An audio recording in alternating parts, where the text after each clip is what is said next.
What if the very thing you're chasing is quietly destroying you? What if success, wealth, and comfort, things the world celebrates, are actually pulling you away from what truly matters? And what if everything you've stored up won't matter when it matters most? In Epistle of James chapter 5, verses 1 to 6, we encounter one of the most intense and sobering warnings in all of Scripture. These words are not soft, they are not gentle, they are direct, urgent, and impossible to ignore. Now listen, you rich people, weep and wail because of the misery that is coming on you. That opening alone demands attention. This is not a warning against wealth itself. It is a warning against how wealth is used, how it is trusted, and how it can corrupt the heart when it becomes the center of life. James begins by describing something shocking. Your wealth has rotted and moths have eaten your clothes. These are symbols of accumulation, money stored, clothes collected, resources held onto. Things that once seemed valuable now decaying. Why? Because they were never meant to last forever. They were never meant to define your life. And yet so many people build their identity around what they have, what they own, what they can show. James continues, your gold and silver are corroded. Their corrosion will testify against you and eat your flesh like fire. This is not just about physical decay. It's about spiritual consequence. The very things people trusted in will stand as evidence against them. Because wealth, when misused, reveals something deeper. It reveals priorities. It reveals values. It reveals the condition of the heart. James says you have hoarded wealth in the last days.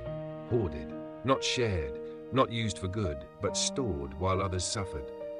This is where the message becomes deeply convicting.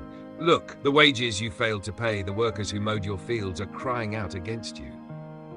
This is about injustice, about taking advantage of others for personal gain, about building success on the backs of people who are treated unfairly.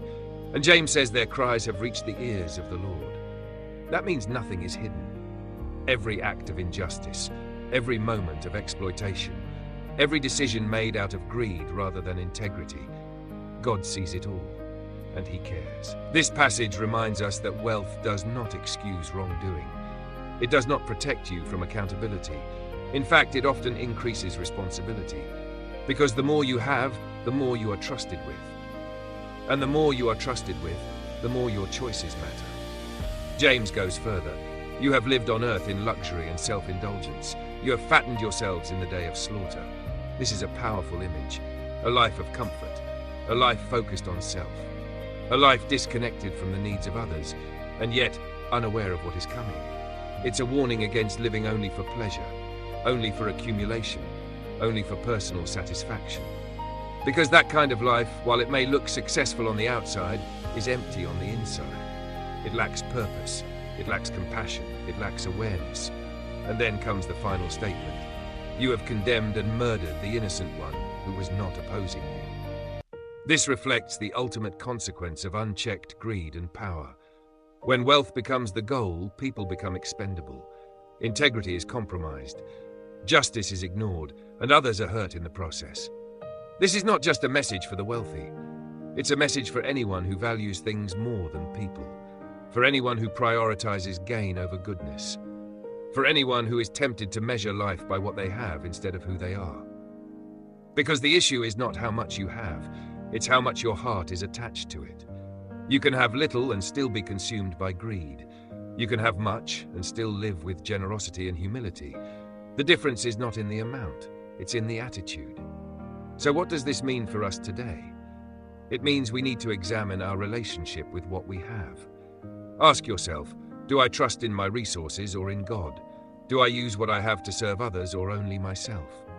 Am I aware of the needs around me or focused only on my own comfort? Because everything we have is temporary. Money, possessions, status, all of it will fade. But how we use those things, that's what lasts. The impact we make, the lives we touch, the choices we make with what we've been given, that's what matters. This passage is not meant to create fear.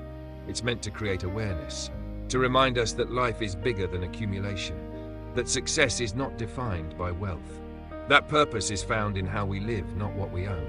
And most importantly, it reminds us that God cares deeply about justice. He sees the overlooked, He hears the unheard, He stands with those who are treated unfairly. and he calls his people to do the same. To live differently, to choose integrity over gain, to choose generosity over greed, to choose compassion over comfort. Because when we live that way, something changes. Our perspective shifts, our priorities realign, our lives take on deeper meaning. We begin to see that what we have is not just for us, it's a tool, a responsibility, an opportunity to reflect God's heart in a world that often forgets it. So instead of asking, how much can I get, we begin to ask, how can I give? Instead of saying, what do I deserve, we begin to say, how can I serve? That's the transformation this passage is calling for. A shift from self-centered living to purpose-driven living. From accumulation to impact. From temporary focus to eternal perspective. Because in the end, what you have will not define you. What you did with it will. And that's a question worth thinking about. Not someday, but today.